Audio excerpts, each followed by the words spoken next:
What's the most traumatizing thing you experienced as a child? I was about 7 or 8 when I heard some noise coming from the garage. My mom was at work and I was being babysat by one of my uncles. I went to open the garage to find my other uncle strangling his girlfriend up against the car. She had blood coming out of her nose and mouth. I just froze and stood there staring, and my uncle didn't even notice and continued choking and strangling her. My other uncle came to the door where I was standing, saw what was happening and grabbed me. He called my mom and then the police, who later came and arrested my uncle. There's more to this story I wasn't privy to at such a young age. But yeah, my other uncle is crazy. He's been to jail a few times, has anger and control issues.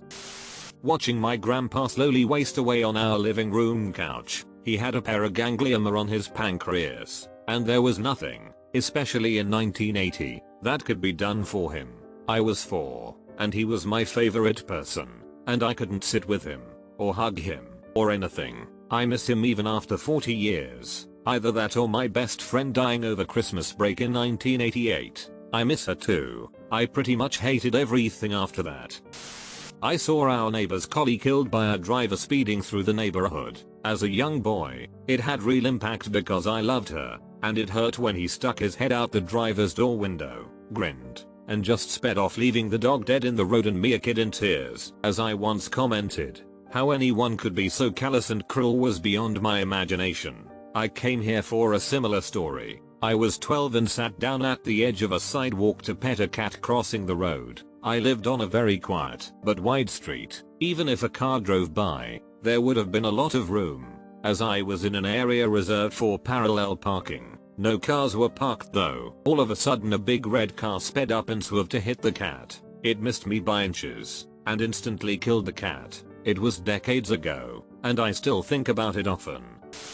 I was stalked by a mentally handicapped man that lived in our neighborhood when I was 10 years old. He was a fully grown man, probably in his 30s or something, but he had the mental capacity of a young child. He didn't drive a car or anything and didn't have a job, and he lived in the neighborhood with his parents. Our neighborhood had a very large park in it. There were a few different playground areas and picnic areas, and then a half dozen baseball diamonds where the city's little league played all its games. He was a staple in the area in the summers, where he was usually in the park watching baseball games or watching people play basketball. He was very friendly and the little league kids knew his name and would say hello when they saw him. I'm sure there were some kids who teased him, but the general tone was people were nice, at least that's how I remember it. And for a few years I just knew him that way, but for some reason he seemed to fixate on me. But I was at the park playground with my brother and he approached us and we talked to him. He tried hugging me and then he put his hand on my crotch and pinched my butt. My brother, who was a few years older than me, pulled me away and told him to stop doing that and leave us alone. We took off for home and he chased us but didn't catch us before we got home. We went into our house and locked the doors, but he stood outside yelling my name to come out and see him. A neighbor came over and made him leave and made sure we were alright. Things sort of escalated after that, in that my brother and I saw him all the time and we found him waiting up the street from our house waiting for us to come outside after our parents left for work. If he saw me riding my bike or walking down the street, he would follow me. It was very unsettling. We told my parents, who went and spoke to his parents. They were very apologetic but didn't really do anything other than tell him to leave me alone. The worst thing that happened was when my mom off work at home with me and my brother while my dad was working, and he came to our house and let himself in the unlocked front door and starting yelling my name saying he wanted to play with me. My mom freaked out and tried to push him outside, but he was a full grown man and my mom is 5 feet 0 inches and like 100 pounds. She called the police while locking my brother, me,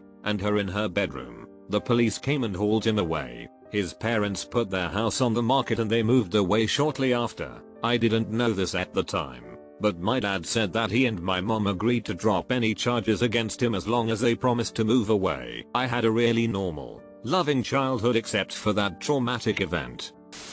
This is a burner account. When I was 10 years old, my mom took me out behind my grandma's house. She pinned me up against the wall, and she told me that I was no longer able to be around my sisters alone, 2 and 4 years old, because I was touching them inappropriately. My mom told me that she understood that I was having manly urges, but that I could no longer be around them. The thing is, I wasn't touching them inappropriately. and had never done so. I never understood what was happening. I just wanted it to stop, and my mom never believed me. It was something that hung over me and deeply colored my life for the next several years. It stopped me from being able to be a friend to my sisters. I couldn't be around them without thinking about how what I was doing might be perceived by my parents or those around me. I developed a really bad habit of just lying all the time. I would just lie, for no reason, just to get people to believe me. When I was 11, I found out my dad didn't believe that I had ever touched them inappropriately. It felt good to have someone in my corner. I remember being in my shared room with my brother one night and just uncontrollably sobbing. I'll never forget how for that one night the pain just went away when my brother said the words, "It's going to be okay." I didn't tell anyone that this happened until I was 18 years old. I was so ashamed and was afraid if people knew that they might actually think that I actually did it. It wasn't till I was 26 and married that I finally confronted my parents and my sisters about it. I lost almost all control of my voice and I couldn't speak except 2 octaves above my normal tone. My mom told me that my grandmother told her I was doing it. My sisters said they never knew any of this happened to me. I got as much closure as I'll ever get and care to get. I just want to forget it ever happened. I've gotten to a point where if I tell a close friend about it that I won't guaranteed burst into tears while talking about it.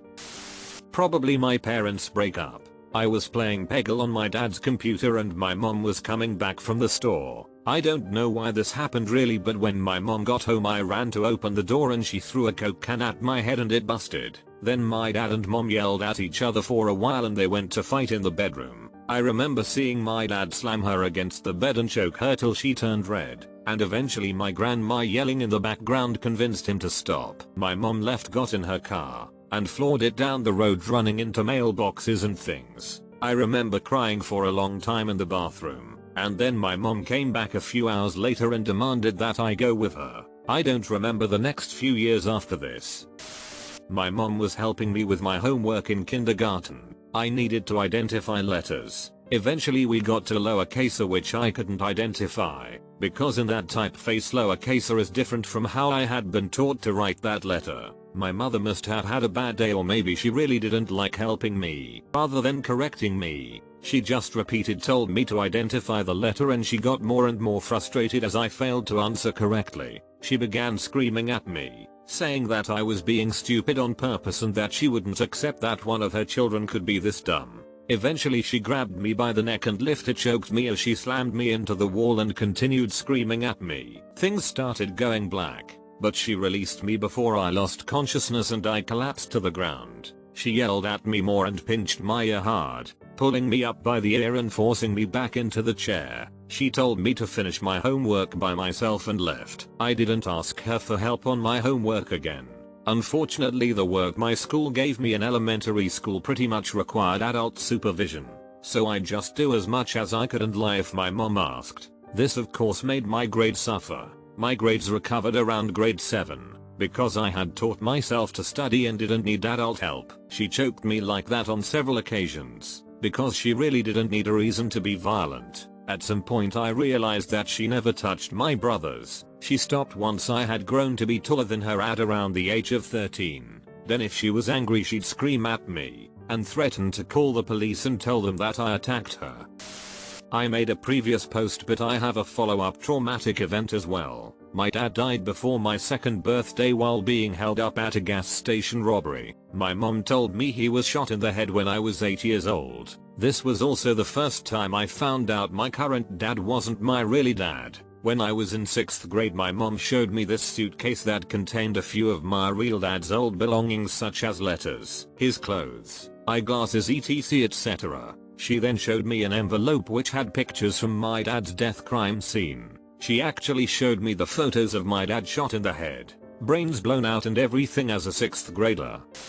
When my mother was attacked by my aunt and uncle, I was 13, evening, and I was playing some random game on the family laptop in my room. Then I heard some screams coming from downstairs. I live on the 2nd floor, my uncle and aunt on the 1st, and I run by the door to see what's happening. That's when I see them looking down at my mother, who was near the basement, while insulting her.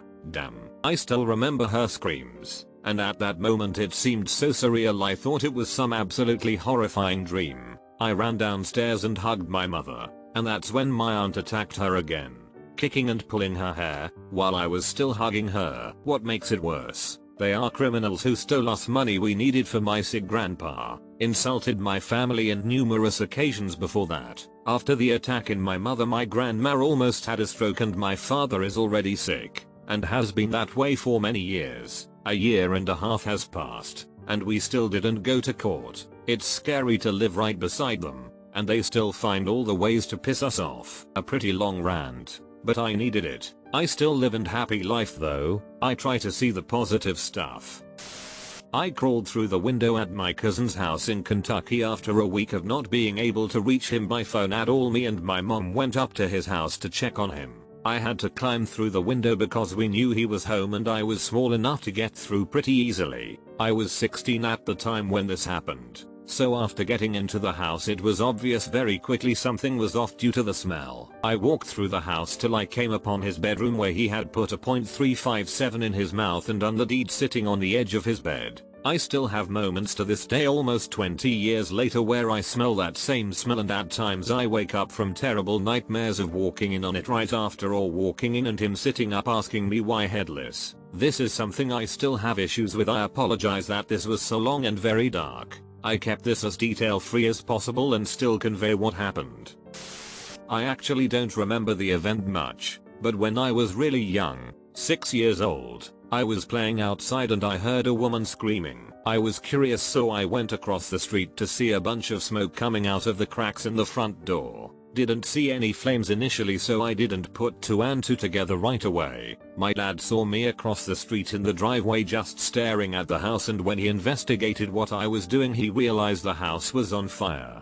Whole house burnt down. Older woman fell asleep on her couch with a lit cigarette. I was traumatized by fire as a kid and I was petrified about burning alive in my sleep for quite some time. Dad had to install a fire escape ladder in my room, fire extinguishers, etc. I was obsessed with what to do in case of fires as a kid. No longer an issue, but my parents still tell me stories about how they knew that effed me up.